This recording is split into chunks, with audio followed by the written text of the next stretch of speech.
Hello, this is IJ with the Miss IJ's Kids Inclusive Podcast. And today I have Dr. Temple Grandin with us. And most of you who are in the autism community might know her, and some of you may not. So this is going to be, I always say, a treat because there's so much that I want to learn, and there's so much information that I think that Dr. Grandin can absolutely tell us. So I'm really excited to have her on the show. Thank you, Dr. Grandin, for giving us the time to be on the Miss IJ's Kids Inclusive Podcast. Okay, well, it's really good to be here. Okay. Thank you so much. Thank you. So, okay, Dr. Grandin, I have to be very honest. I am, in terms of the professional field, I am new to this field. However, I have read some of your books, and I know about you from the movie and just from the community. And I know that in your books, you've talked about how autism is like a gift. And growing up, when did you realize that you were different from all the other kids? Well, when I was a little kid, I didn't speak until age 4, and I got really good early education, super important. And today I am a professor of animal science at Colorado State University. Oh. Where my biggest, most difficult times was high school. Bullying, teasing, called all kinds of names because I was different. And the only place I was not bullied was friends through shared interests. And it could be art, it could be musical instruments, it could be building things. It could be lots and lots of different kinds of things, friends through shared interests. And then you were mentioning one of my books. Which book was it that you read? So I actually, okay, I'm going to geek out on you a little bit. Okay, I'm going to go right here and reach to all my collection. Okay. So because right now I'm actually doing my doctoral study, and my thesis is on the inclusive education of children with disabilities in Nigerian public schools in Nigeria. So I am doing a whole lot of research and articles. So I have here The Loving Push. Okay. Yes. All right. And I have here The Autistic Brain. Okay. Because that's all we do in our studies, that we read articles. And then I also have this one that I really enjoyed. It's the Autism After the Pandemic. And this is fairly new. It was a foreword that you had written. And my biggest thing now with my thesis is that I'm getting involved and connected to a lot of educators on the continent of Africa and in Nigeria. And we always talk about the physical disabilities that people see, but we don't quite have all the resources that we need to work with and educate students who are autistic. Right, and let's so just talk about how variable autism is. Yes, please. Einstein was probably autistic. He had no speech till age 3. Elon Musk is autistic, but he would have been the type that would not have speech delay. In fact, this is a book about Elon Musk, where I marked it when it was first published because I thought he was autistic, and he has now announced it to the public that he's autistic. Wow. So at one end of the spectrum, you'd have Einstein, Elon Musk, maybe Michelangelo, and at the other end of the spectrum, the child may remain very severe, nonverbal, epilepsy, and other severe problems. And they all have the same name. Now, when the children are very little, like when I was 3, I had no speech. I looked very severe. And you can't tell how the child's going to kind of come out. And the one thing that is known is early educational, treatment is really important. Intervention. Now, if you're in a place where there's no services, sometimes grandmothers can be wonderful teachers. And there's 4 basic things that a young 3-year-old that's not talking needs to be taught. More speech, but also turn-taking games, learning how to wait and take turns.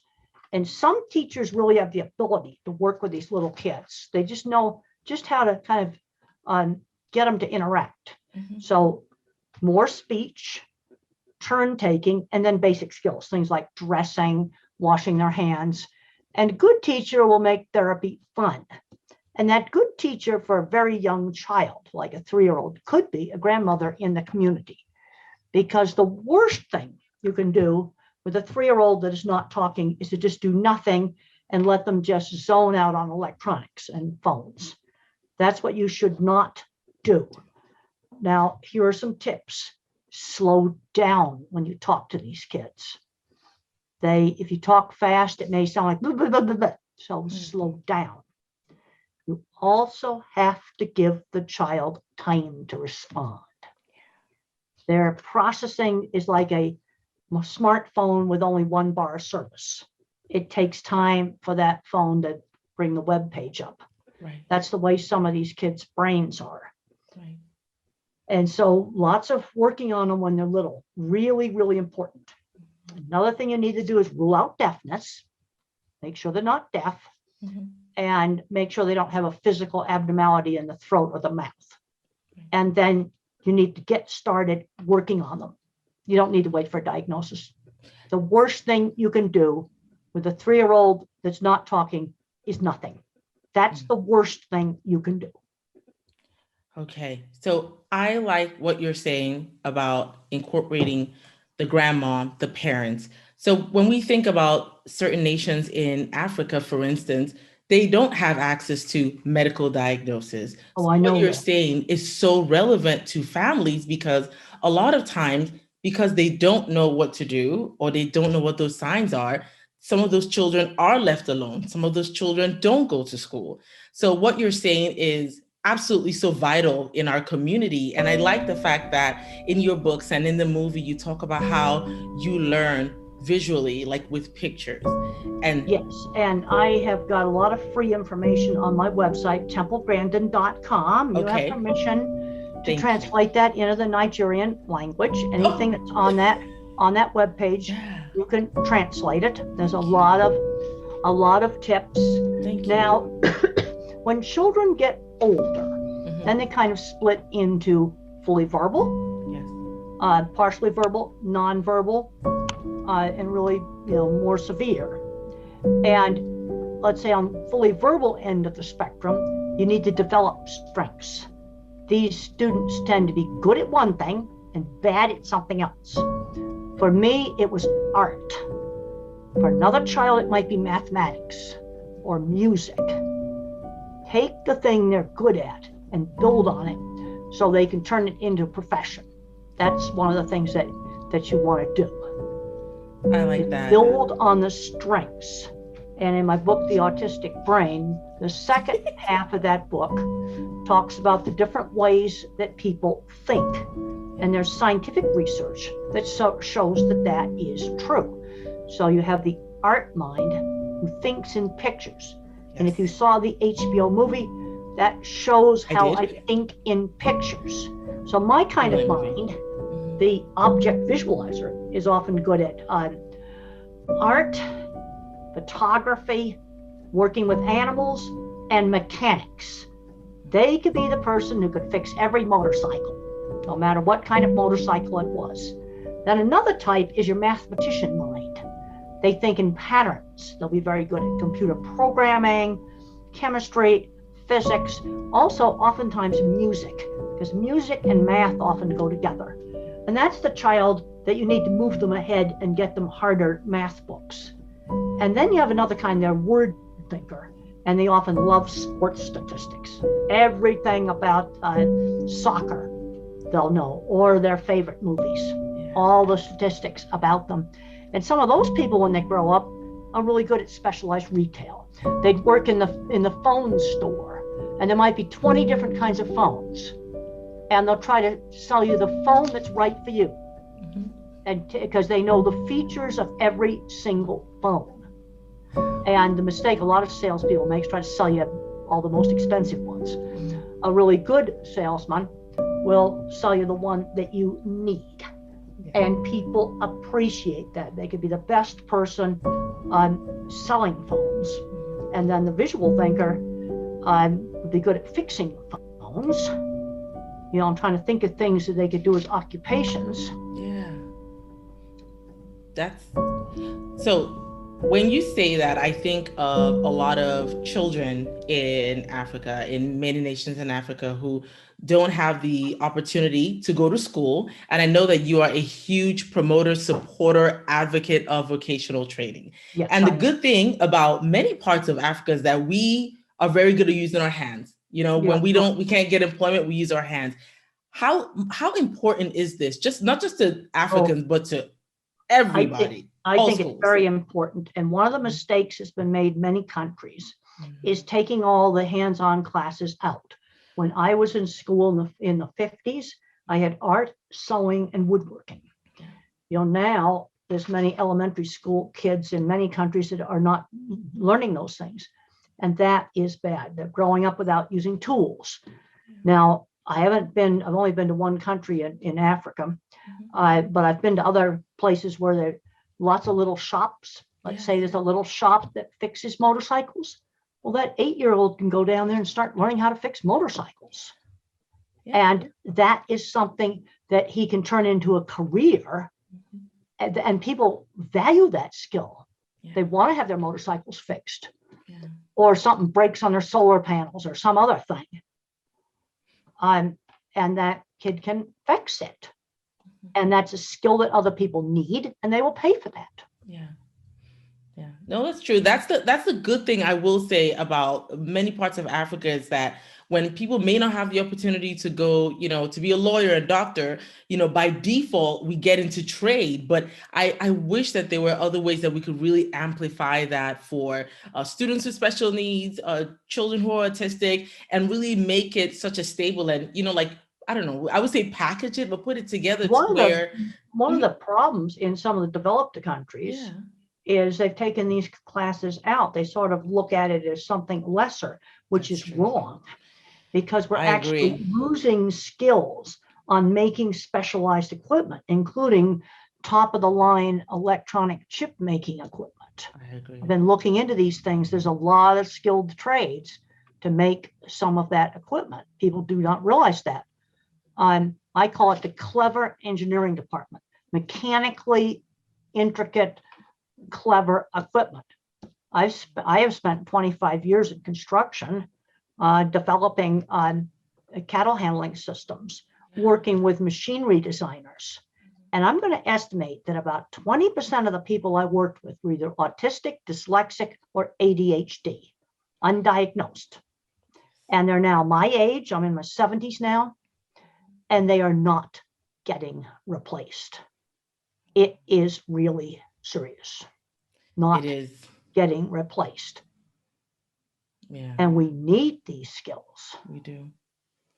I agree. I have to say I was a special education teacher in a school in Oklahoma, and there was one teacher and she taught cooking and everything that had to do with skills. But I worked in a severe, profound classroom, and my students enjoyed going to that class. I enjoyed going to that class because they learned a lot of hands-on skills, and some of our students who go and help out in the cafeteria. So that was That's my right. introduction to how, and they were big on vocational training. There was a school next to ours that helped with that. So I firsthand saw the need for this in our school system. So you couldn't have said it, even Well, better. and there's also a need for having real jobs. I mean, somebody may be nonverbal, but Yes, they know the difference between real work that people might need, like baking or cooking, yes, and busy work. yes. They know the difference. And some of them are a lot more capable than you would think they are. Now, I agree. somebody is nonverbal. We have to give them a way to communicate. It could be something very simple, like a board with some pictures on it that you can just make. Or another thing that might work is a tablet with text messaging, because That's a good one. some individuals that are nonverbal can learn to type independently. Mhm. And there's some very good books that you can pick up electronically online. One of them is How Can I Talk If My Lips Don't Move by Tito. Mhm. There's Carly's Voice. And there's also the sequel to The Reason I Jump. And these individuals all type independently with nobody touching them. Now, that's not going to be true for everybody that's nonverbal, but there are some. And I'd recommend a tablet. Phones are a little bit too small for them to type on. Yeah. Also, they sometimes have a problem with, finger movement. You can actually buy a plastic grid that you can put over a thing to help That's nice. get the fingers in the right place. But a tablet's bigger. So something as simple as a text messaging program in airplane mode, so they cannot send the messages. Right. And you just would pass the tablet back and forth. That's a really good idea. I'm trying to always figure out things that they can do that are real simple. You can also just make a board with the alphabet on it. That's a And good they one. just a piece of cardboard with the alphabet, and they just go like that, and then somebody else has to transcribe it. Wow. Those are very, very simple things that anybody can do.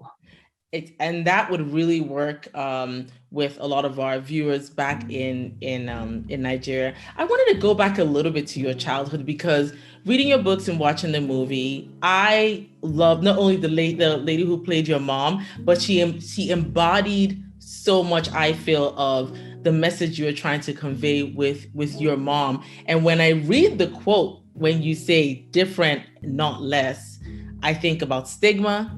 I think about how sometimes societies see students with autism, and just wonder, how can we include them? Well, I think one of the things, people society. Respect ability. So how did I sell jobs, starting out?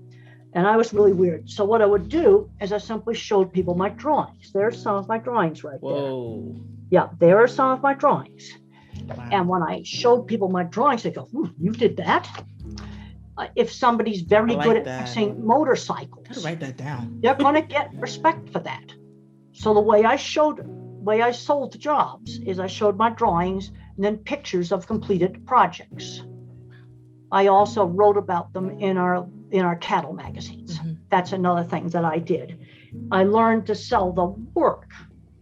And let's say you might have a nonverbal individual that's very, very good at baking, or some cooking or something like that. Mm-hmm. I heard about a guy that very, very severe. Nobody had done anything with him. He had just sat in an institution for years. And there was a doctor that got him out of the institution, taught him how to make coffee at the local truck stop. And he got a reputation for making really nice coffee and cleaning the coffee maker. And people appreciated that. You see, this is the way to get rid of stigma. He became the coffee man. I like that. At this, it was a gas station or a petrol station, whatever you want to call it. Mm-hmm. But then that gave him a purpose in life. I think it's important people have a purpose in life. Yeah. And having a career that they like gives you a purpose in life. Wow. I love that you said that people respect ability, because when our students with special needs go out there into the world, we want them after high school, and I wanted to talk about that transition. We want them to know that they have something that they can contribute to society. That's when, right. You say again that students, if educators can give our students different experiences, then they can pick up on something that they learn. Well, one of the things that's a mistake that's been made, like in the US, Europe, and other developed areas, is taking all the skilled trades things out. Big mistake. Because I worked with brilliant people that had my kind of mind, cannot do higher math. My kind of mind cannot do higher math. But these people owned machinery companies. They had multiple patents. They were selling stuff all around the world, and they barely graduated from high school. You see, that's my kind of mind. Then you have the mathematician mind that can also be autistic, where they're brilliant in everything, numbers and patterns. It's going to be programming, chemistry, music, physics, those kinds of things. And then you have the autistic that's the word thinker. And some of those would be very, very good at specialized sales. It could be phones. It could be some other thing. Let's say it's solar panels, where specialized knowledge is important. Well, so how do we get our students who may be graduating from high school, how do we get them to self-advocate in the sense of they may not have maybe they're medical diagnosis of being autistic, but how do they really get to understand more about themselves so that once they graduate, I mean, they are better set for everything that life has to offer, whether it's challenges or jobs? How Well, do we one of the help things that really students? helped me was reading the personal accounts of other people on the spectrum. And then my book, Thinking in Pictures, Nice. Thinking I in have that Pictures one is too. my personal account. A lot of people have found that helpful. And I found it helpful to read other people's personal accounts. Mhm. I have another book I edited. It's called Different, Not Less. Different, not It's less. about 18 people who were diagnosed later in life, who already had good careers. And it helped them with their relationships, because emotionally, people on the spectrum are not the same. Yeah. I get emotional about, things that I've done. I am what I do. And this is one of the reasons why I put such an emphasis on career, because the happiest people on the spectrum have careers that they really like. That's true. That's Also, true. let's talk about the transition to work. Big Transition to mistake work. that gets made is they wait until the individuals graduated from high school before they start teaching working skills. Working skills need to start young. Household chores. I know there's a lot of little small businesses that people have. That child can start helping out a fruit stand or some other business That's a good when he's like idea. 11 years old, and start learning how to do a task on a schedule outside the home, where somebody outside the family is the boss, Yeah. and learn how to work before they graduate from high school. That is really super important. Okay. So I want to come back to the basics. If, in case I have someone who's listening to this podcast who may not even understand what the autism spectrum is, and I know we touched on it a little bit in the beginning, to your definition, how would you define the autism spectrum to someone who doesn't even know what that is? Okay, if you're, let's say you have a fully Mhm. verbal person on the autism spectrum, they tend to be that socially awkward individual. Some people might think they're weird. They may go on and on and on talking about their favorite subject until they bore everybody. It's socially awkward. The other thing I have problems with, I can't hear very well in noisy environments. Hmm. And some conversation goes so fast, I have a hard time following it. But I'm thinking about people I worked with. There was a guy that worked in a small shop at one of the places I worked with.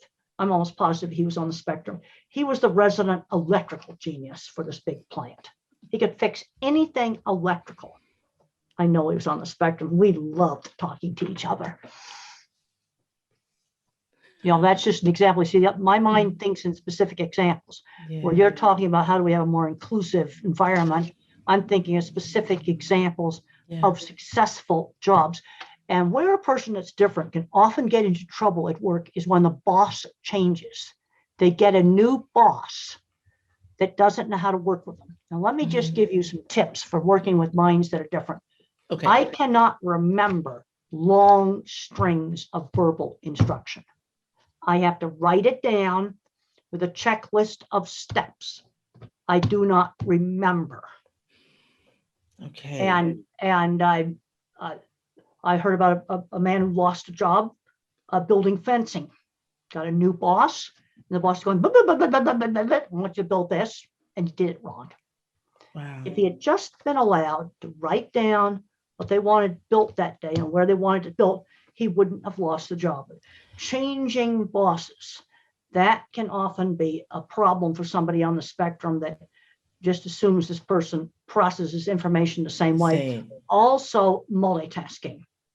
Like, okay, yesterday at the airport, I was going out the parking gate and the machine put the receipt out. I thought it had taken my credit card. Mm-hmm. It gave me a receipt and the gate wouldn't open. Mm-hmm. And then I take the seatbelt off, and then there's a proximity sensor on the car that's dinging. And I got all that stuff going on, and I have difficulty with that. And normally I don't go to the machine gate. I go to the one that has an attendant, but that one was not available. On what you're saying, I'm thinking of the students who processes things different. Now, my question for you is give us a tip on how maybe educators can help students who might process things differently using Okay, well, I'll tell you. modifications and accommodations? Now, another problem is I interrupt. And the reason why that happens No, you're good. is because I don't get the timing right. I process it slowly. Yeah. I'll tell you the one single most important thing for school and for work is long strings of verbal instruction do not work. It works better to have like bullet points, step 1, step 2, step 3, and write it down. Mhm. That also multitasking. Yeah. I mean, there's certain jobs that have too much multitasking I wouldn't take, but jobs like design work, that doesn't require multitasking. Or let's say the person's doing computer programming, there's no multitasking. You're pulling off of long-term memory, Yeah. and a person with autism has a much bigger memory. If I was a computer, I'd be the Intel 286. That's the very first home computer, really small processor, but I have the cloud. You know what the cloud is in computing? A Yes. warehouse full of computers. That's what Yes. the cloud is. So I'd have a warehouse full of computers for graphic memory. And it's associative. See, verbal thinking is very linear, tends to leave out details. My kind of thinking is associative and works kind of like Google for images.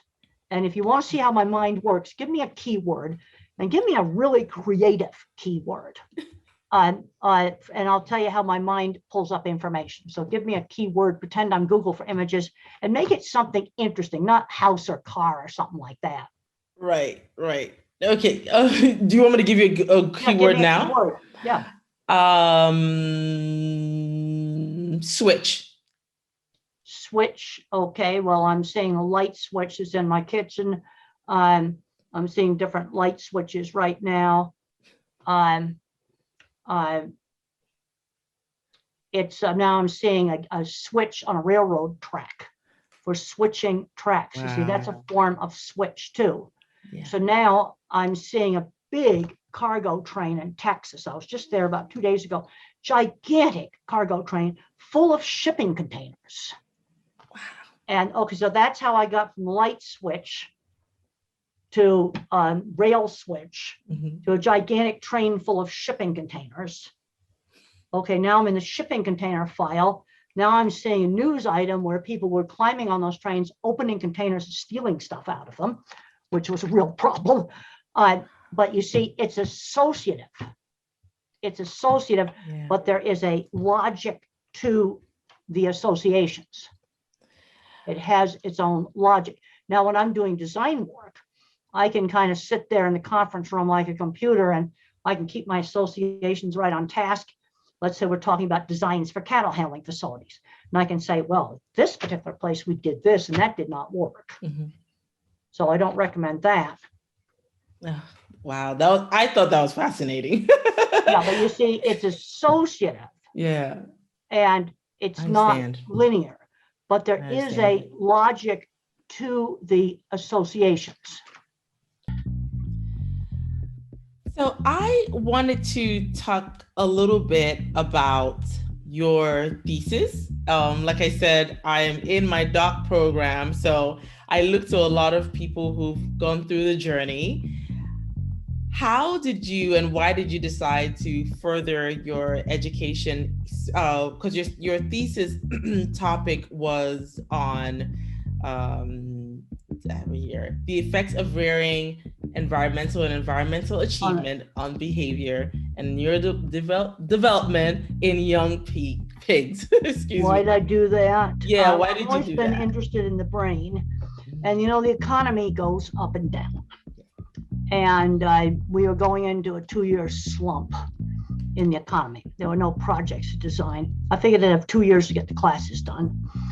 And that turned out to be true. It took me much longer than, I thought to get the thesis done. Well, I just wanted to further my knowledge. In fact, I had some people in the livestock industry go, what do you want a PhD for? One of the things I have tried to do as a scientist is sort of bridge the gap between the practical world and the academic world. This is a big problem in many, many different fields. Yeah. The people who are scientists say, well, you got to have an experiment that, random placebo controlled or whatever. controlled experiment, and they sort of just discount observations people have made in the field. And I used to get arguments with my thesis advisor about that. He didn't think observation was part of science. And I would say to him, what's the Hubble Space Telescope? It observes. Yes. I said, what's the control treatment for the Hubble Space Telescope? Do I point it at the ground? I love it. And I would just get silence. But astronomy is observation. So the most expensive science that we have is observation. There is no control group. Mm-hmm. Yeah. I love that. The reason why I decided to pursue, this in education and really focus on inclusion was because of just the ability of providing support. Why is support very important for educators, especially for working with students? Well, there are differences. Like right now, I missed a Zoom call this morning. I've been communicating by email back and forth with a person that wants to do a Zoom call. And it's hard for me to schedule when I can't talk to or text. At least with you, I could text to you. But I need that immediate feedback, so I'm looking right at the calendar. Because if I was a computer, I've got just about no working memory, but I have a huge amount of long-term memory. And it's hard for me to schedule things unless I'm doing it on the phone. Now, back when I was out working in the field all the time before there were computers, everything was done on the phone. And I was fine with that because I'd have the calendar out and then I'd write it down that I'd visit their factory at a certain time, and like it was that. Fine. I like that. But I have trouble when it's I don't have that cell phone call when something goes wrong. Okay, at least with you in your situation, I could text you. Yes. So that works because it's immediate. Yeah. I like that. So how can we include more of just students with disabilities in schools? Like thinking about my thesis. There needs to be a lot more emphasis on what the person can do. Yeah, like I put on one of my slides at the end of a talk, I put, what's the goal of education? And I go, let's look at where is a student 10 years after high school? Hopefully he's in a good place, like running a business, doing something worthwhile. I can think of all kinds of bad stuff I wouldn't want that person to go. Good point. But I was doing the dipping vat projects that were shown in the movie 10 years after high school. Yeah. I think we have to be looking more at, and I think it's super important. Kids have got to learn to read and write. Yes. And in the US, if you read and write at a 6th grade level, you can actually run a business with 6th grade read and write and arithmetic. Wow. But we've got to get literacy. That's very important. And one of the ways to help children to learn reading, and I didn't learn to read until I was 8, is start with a book that's interesting. A book the kid is interested in. Maybe it's about sports or something like that. And some kids learn with whole word. That was not me. I learned with phonics. And mother just taught me sound out my words in English. We have a song, ABC song, A, B, C, D, E, F, G. And you have half your sounds already in that song. Very true. And so mother just had me learn the sounds and then had me start sounding out words. And I very quickly went from no reading to 6th grade level of reading really quickly. Wow. But learning to read is just so important. Your mom was amazing. And doing the kind of math you would need to, have a budget, pay the rent, buy food, some kind of a budget. So how can we encourage parents? Because right now, if they don't get support from the government, how can we encourage them? Well, what I'm suggesting, this is with the little kids, the grandmothers. Yeah. You see, then in the autistic kids, you have the fully verbal ones, they need to go to work in one of these little shops you've got. And then where are we going to have more problems are the very severe ones. Yeah. And then you have some that remain very severe with very severe behavior problems, hitting and things like that, which is very difficult to deal with. This is one of the problems with autism, is you're going from Elon Musk and Einstein to somebody who can't dress themselves. Yeah. That's the spectrum. I You like see, that you that's said the that. spectrum, and where if someone's dyslexic, that's much more narrow. Okay, they have trouble with reading. Yeah. And some individuals that are dyslexic or autistic can see flicker on LED lights. And I had a lighting contractor show me how to determine if the lights in a school are flickering. And what you do, you take has to be a real high-end iPhone, but you can just get somebody to do it. What you do is you take a slow motion movie of the lights, and if they flicker, they'll flicker. If they're bad lights, they'll flicker when you play it back in slow motion. So I went to one program that was for individuals with autism. Unfortunately, it was brand new and they had very good general lighting, but the exit signs flickered. Oh. So that showed me that the method worked. Nice. But this is something simple, because if the lights flicker, it can bother people with head injuries, people who can't read, and some people with autism, not everybody. And all you have to do is just get somebody that has one of these fancy phones to just walk into the building and do a 15-second video clip. And I'd recommend having someone waving like this, because I want to make sure that they're playing it back in slow motion. And that's the only way I can be sure the phone is playing the room back in slow motion. So I want to talk about sensory overload and your invention of the hugging machine. Okay, well, I have a lot of sensory issues. Loud noises hurt my ears. So one of the ways that you can help a child that maybe doesn't like car horns would be to take him out to the car and let the child beep the horn. Give the child control of the dreaded thing, or they control it. They turn the horn on and off, or some other piece of equipment that makes a lot of noise, where they control it. That can sometimes be very helpful. And for a lot of individuals, weighted blankets, weighted vests can be calming. Squeeze machine is really expensive, but you can use things like weighted blanket is a good idea. Those are easy to make. You can sew dried beans into pockets in a piece of fabric. Oh goodness, that right there is a vocational job that can be done in Nigeria with a weighted blanket. Well, I'm trying to pick things that I know that you can do. I haven't been to Nigeria, but I've been to enough other developing countries where they have very limited resources. That's a good idea. That's a good idea. And so I'm thinking of something that I know that you could do. We could do. It doesn't good idea. cost, you could use sand too. Oh man. That would also work. So deep pressure is calming to some individuals. Yeah. This visual thing with the LED lights, it might affect 10% of the people with autism, where the room will flicker. And this, I just learned about how to check for that with a photography in slow motion. And you have to have a fancy phone to do that. But you just find somebody that has a fancy phone and you just have them come in and do it. Nice. And it doesn't cost anything. They just do a 15-second video clip in that room with the lights on. It's that simple.